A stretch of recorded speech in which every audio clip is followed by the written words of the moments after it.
today. I just want to recognize some of them. We have from the Department of Economic Opportunity, Dane Eagle, our secretary. We have the Sheriff of Levy County, Bobby McCallum. Thank you so much. We have Representative Joe Harding from Marion County. From the town of Otter Creek, Mayor Meeks and Town Clerk Mary DeGroot. So thank you guys. Lake County, town of Estatula, Mayor Mitchell Mack, Police Chief Walter Hoagland, and Town Clerk Graham Wells. Welcome.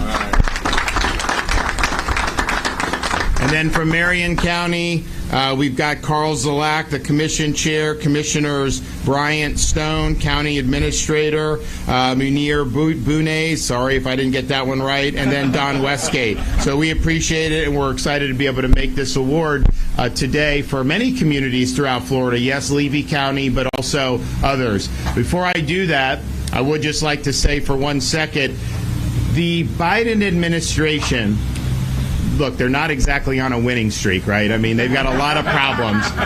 They fueled nasty inflation. You look at gas prices, $4.50, $5 a gallon for unleaded, and that's way higher than it was just a year and a half ago. They're not doing anything to alleviate that by doing more domestic energy. They've printed so much money that you have massive inflation, 8.5%, but that's understating it because most of the things that matter have gone up way more than that. You're floundering on the world stage. You have you're shaking hands with the air. You're doing the Easter Bunny. I mean, it's really, it's sad, but it also is really negatively impacting people's lives. And so, as if they don't have enough issues to deal with, they now have an idea, and I honestly thought this was just a belated April Fool's joke, but they are actually going to create, in the Department of Homeland Security, a Bureau of Disinformation. It's basically a ministry of truth. And what they want to do is they want to be able to put out false narratives without people being able to speak out and fight back. They want to be able to say things like Russia collusion and perpetuate hoaxes and then have people like us be silenced. They want to be able to advocate for COVID lockdowns. They want to be able to advocate for school closures, things that are not supported by the evidence, but then when you speak out, they want to stifle dissent. And so we reject this bureau in the state of Florida.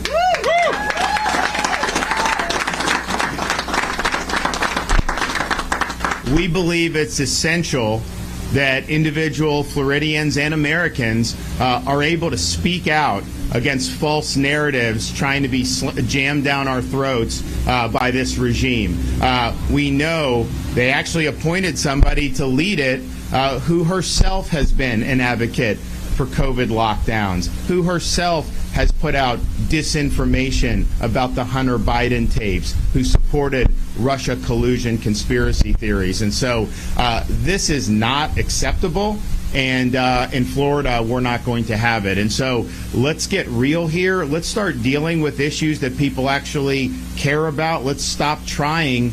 You know, when you're not doing well, there's two ways to do it. You can try to do better, and so then maybe people will like what you're doing better, or you can try to shut up everybody who's criticizing your bad policies. It seems like they're trying to do the latter.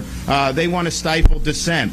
And I can feel, though, the public is sick of this, and you also see it with Elon Musk purchasing Twitter. You know, they wanted to use Twitter as a way to enforce the narrative. You know, when you do things like talk about things that conflict with what people like Fauci say or whatever, and these are very eminent people who will come out and show how what he's saying is wrong, they will silence, they'll deplatform you, they will censor you. And so that is something for a free society to not be able to speak out on these major platforms where so much speech goes on. You know, that's a huge, huge problem. And Musk saw that. And Musk saw people being censored. He saw websites like the Babylon Bee, a satire site, being locked out because they had the temerity to do satire about some of the transgender ideology. And so what he's doing, I don't think the board wanted to accept the offer, but they had to because financially it makes sense. And we let it be known in Florida, since our state pension fund has shares of Twitter, that we would absolutely hold the board of directors accountable if they breach their fiduciary duty. They've got to do what's right in the interest of the shareholders. They can't reject Musk's offer because they're worried that he's going to open it up and for political reasons. And so I think that shows you there's a lot of momentum now behind having free speech. A lot of momentum so that people can speak the truth, particularly speaking the truth to a very decaying and discredited ruling elite in this country.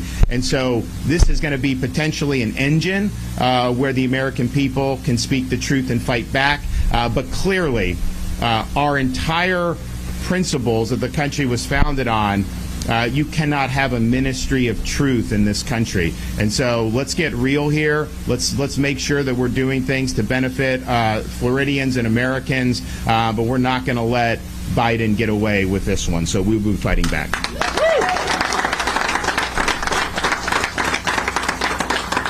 You know, and it's sad with, if you look at what we're doing economically in Florida, we have the biggest budget surplus this state has ever had by a country mile. We had in March, they estimate how much revenue comes into the state, and our budget for this current fiscal year is $101.5 billion. We're getting $700 million over estimate, which was what we had in March, and we're going to likely have the same in April. So just from when they did the most recent estimates, you've now taken in probably over $2 billion extra dollars that no one was even thinking about. We'll do May and June as well. And so we're going to end this fiscal year with by far the biggest budget surplus the state has ever seen. And so we're...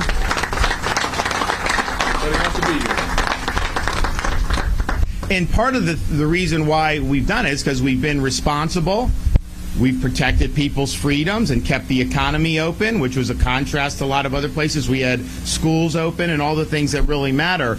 But we've also understood that we need to be prepared because if I had to bet, I would bet Biden would plunge this country into a recession. Look, I hope that's wrong. I don't want that to go. I want to keep things going well. But if you look at the mismanagement and the bad policies, we've got to prepare for that.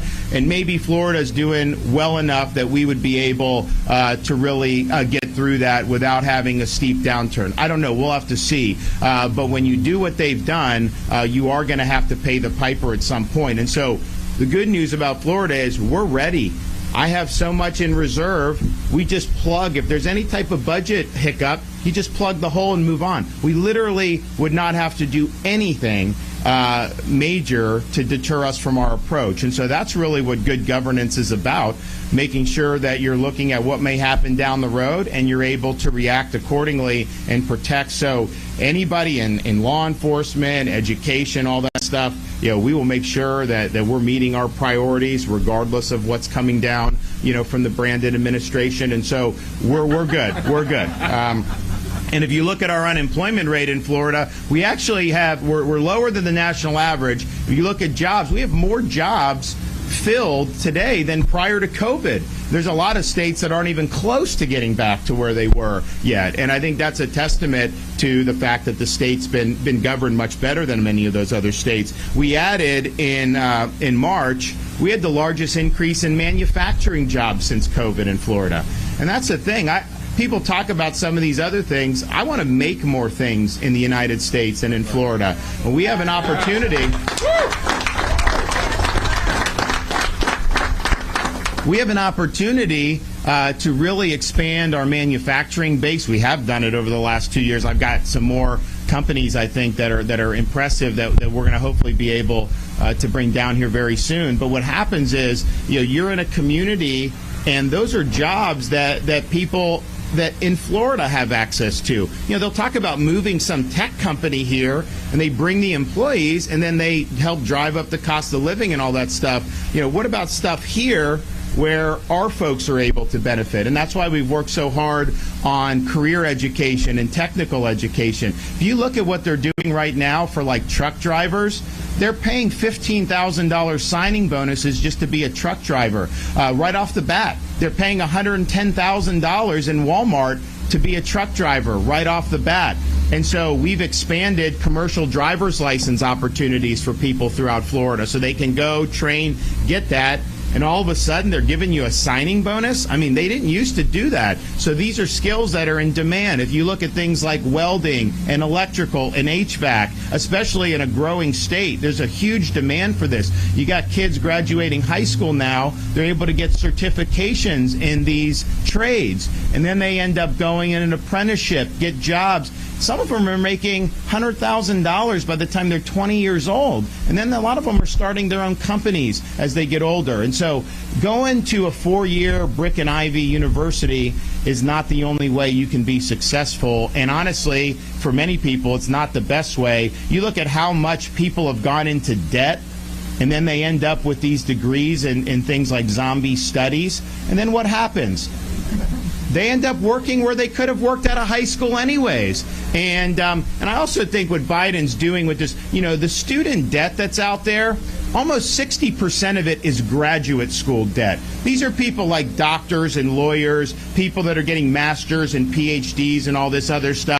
My view is, why would you make a truck driver or a waitress or a construction worker pay off the debt for somebody that did a PhD program in gender studies? That's wrong.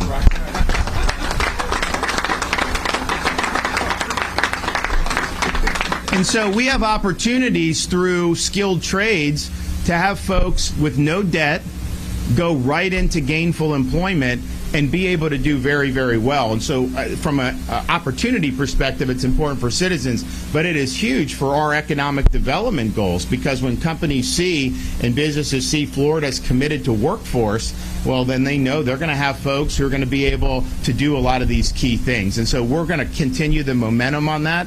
We think it's something that's very important. We've added 50 apprenticeships in Florida, just in the last couple years. We've, I think, doubled our workforce opportunities from where we were just 5 years ago. We're going to continue to do more and more. So we're excited about that. And some of the stuff we're doing with these awards definitely feed into workforce, and we're going to continue to make sure we're doing well. We also are going to be doing some good tax relief this year. I think it's about $1.3 billion in various types of tax relief. I got to sign this bill. I think they're going to send it to me pretty soon, so we're going to sign that. But that's stuff that's going to help a lot of families. I have a 2-year-old daughter at home who's still in diapers. You actually have a diaper holiday for 1 year, no tax on diapers. So a lot of young families are like, thank you for that. Because the thing is like, there's when prices go up and inflation, you can kind of cut back, you can change your behavior, but you really can't not do the diapers. It's like, it's a fact of life. It's just, so when my 5-year-old is out, my 4-year-old's out of them. And so, but the 2-year-old, we got a little runway left. And so it wasn't my idea to do that. It was the legislator's idea, but you do that. We're going to have other holidays for tax, like gas tax, a holiday. We're going to have back to school holiday, disaster holiday. We're going to have a lot of good stuff. And so we're trying to help taxpayers navigate what has been the worst inflation we've seen in over 40 years. So stay tuned on that. Now today, we have great announcement, and I'm glad we're able to be here in Levy County. I'm glad that communities in this part of the state are going to be benefiting, but in reality, there's going to be communities all across the state who are going to be benefiting. And so today, we're able to announce, and we're proud to announce, another $22.3 million for workforce development and infrastructure in local communities throughout Florida. And that includes almost $17 million for rural counties and for small cities in the state of Florida. And this includes,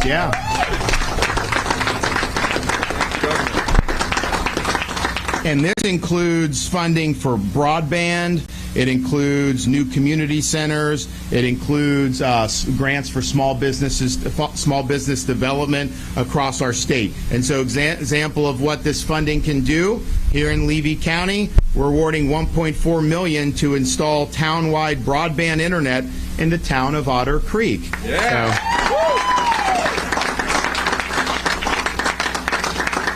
So this helps with education, it helps with economic development, but everyone in Otter Creek is going to have access to broadband once we are able to do this. And so we're excited about that. We also have awards across the state. We've got $4.3 million down in Key West. $3.8 million I mentioned for Lake County, Estachula. $3.5 million for City of Hawthorne, $2.7 million for Fellsmere, $1.4 million for Tampa, $1 million for DeSoto County, Marion County, who's here, is going to get $500,000, and on it goes. And so we're happy about being able to do this. We've been able to do a lot in many of these other counties already, and today we're going to do more. Now, we're going to do these checks, and that's great. I'm also going through the fiscal 22-23 budget that the legislature passed. Now, I have not received the budget yet, and I have not signed it, but we're going through. There's individual items in there, and the governor basically has to make a decision. Do you line item veto these individual items, or do you approve the individual items? And so there's actually almost $500,000 in the budget for Levy County Bird Creek boat ramp to add a new boardwalk and 2 new covered pavilions. And so, should I sign it or should I veto it? What do you guys think? Sign it! Okay. All right. Well, good. Well, I can also then announce today that when the budget is signed, we will approve the nearly $500,000 for the Bird Creek boat ramp. So you all get that money. So. For sure. Okay, so I'm going to do the check presentations, and we'll do some photos. So Otter Creek, y'all want to come over here and accept it? There we go. There we go.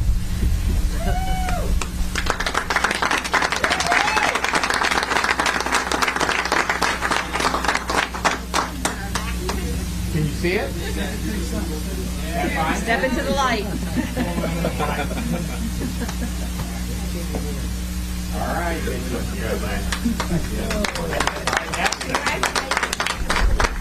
All right, Lake County, where y'all at? All right. Okay. Here we go. Y'all hold it. There you go.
Let me follow up. We'll get my press people are here, and we'll get you the information on it. So, yes, ma'am. Good morning, Julianne with CBS 4 in Gainesville.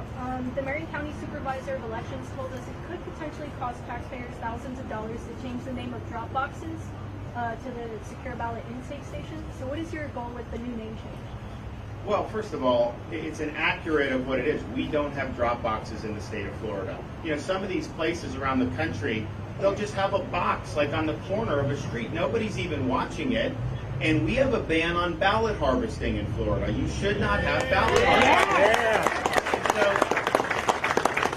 you really can't enforce that effectively if someone can just dump ballots into a random box somewhere. So that's just the reality. I think it wouldn't be accurate to say that we have drop boxes, because we don't. What we do have is you can go vote in person, of course.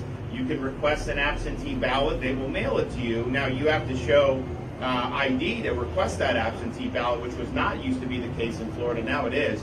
So that's good. Then you can mail the ballot back at your convenience. That's fine. If you want to drop it off in person, there's not just going to be some random kitty that you drop it into in the middle of town. You go to an election site during normal working hours and you hand it to somebody. Yes. Do it. That's the way it should be.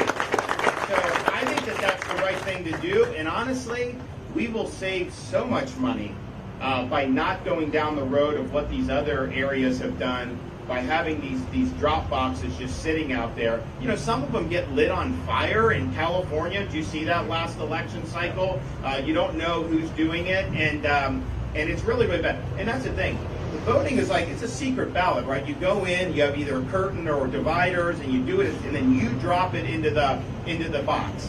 And that's how really it should be. When you do the mail, when you do the absentee, well, you're taking a little bit out of that. So the question is, how do we make that more akin to a secret ballot in the voting booth? And if you can have political operatives come harvesting hundreds of votes, then that's not a secret ballot. You know, that's just not the way it's supposed to be. So I think what we've done has been very, very good.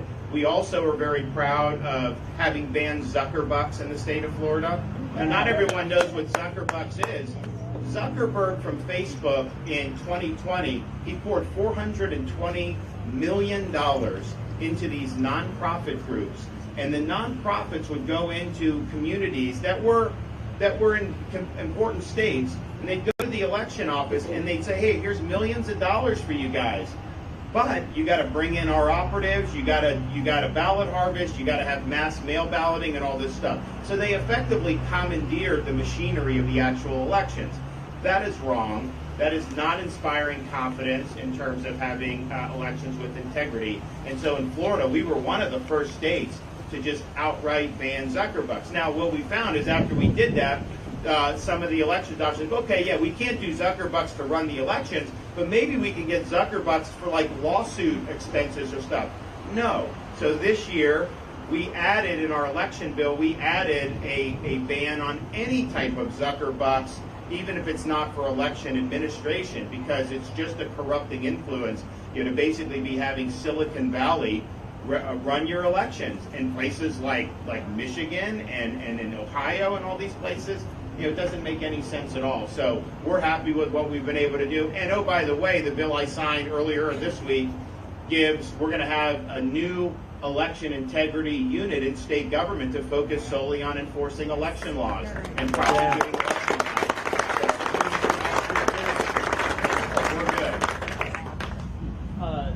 Following up on that, Alachua County, Levy County, a few other counties in the North Central Florida region, there's been reports, we've been reporting on it, of inmates that are registering to vote who may not be qualified, and then they're getting hit with additional election crimes.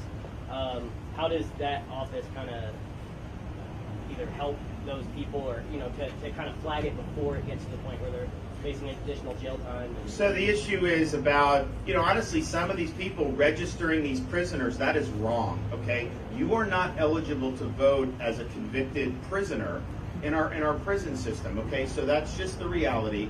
I think having a unit in state government that this is their job, I think it's going to deter a lot of violations of law from even happening. Because right now, if something happens and you see something, say you saw someone with 100 ballots dump it somewhere, You call the election supervisor, they're not investigators. That's not their job, so they can't adequately enforce that. But then you call maybe the state attorney's office, but they've got all these other cases. They've got to prosecute murder cases and sex assault and robbery and all these other things.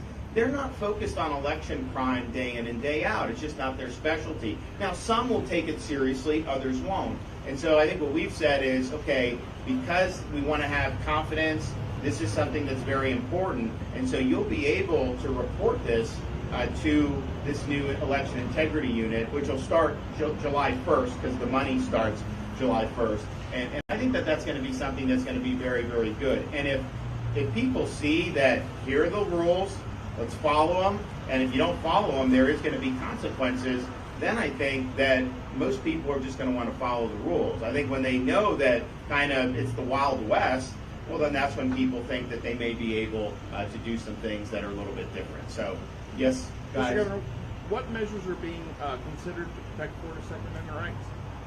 Well, the one thing that I wanted the legislature to do, and I think we will do it, I can't tell you exactly when, sure, but I'm pretty confident that I will be able to sign a constitutional carry into law in the state of Florida.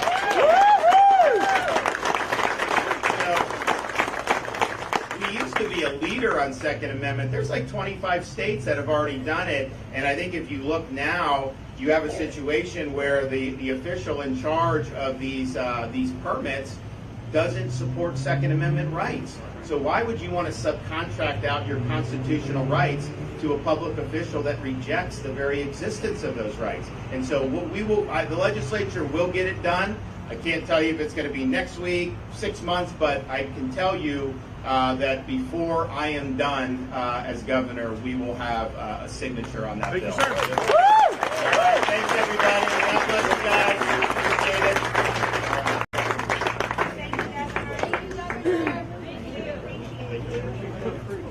Oh, yeah. Thank you. We're going to have a symposium.